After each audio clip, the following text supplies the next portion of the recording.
దేవుని బిడ్డలారా, ఈ యొక్క ఉదయం పరిశుద్ధాత్మ దేవుడు నీతో మాట్లాడుతున్న మాట ఏంటిదంటే 27వ కీర్తనలు 3వ వచనంలో, ప్రేమ దేవుని బిడ్డలారా, నాతో యుద్ధము చేయుటకు దండు దిగినను నా హృదయం భయపడదు. ఆమెన్.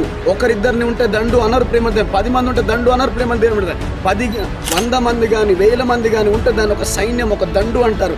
అన్ని వేల మంది వచ్చినా కూడా దావీదు హృదయం భయపడలేదంట, చెడియలేదంట. ఆమెన్. హల్లెలూయా.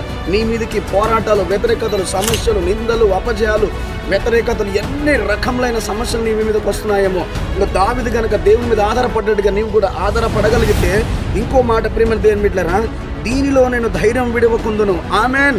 నీవు కూడా ధైర్యం విడవకుండా నువ్వు ఉన్నావనుకో సహోదరి సహోదరుడా, దేవుడే నీ తలను పైకెత్తబోతున్నాడు. ఆమెన్. ఎన్ని వేల మంది దండు దిగినను వారు వెనకకు మళ్ళీపోతారే కానీ నీ యొద్ద నిలవజాలరు. ఆమెన్. హల్లెలూయా. ఎందుకంటే నీతో ఉన్నవాడు లోకంలో ఉన్నవాని కంటే గొప్పవాడు. ఆమెన్. కాబట్టి దేవుడి మాటలు దీవించి నిన్ను వర్ధిల్ల చేయునుగాక. ఆమెన్.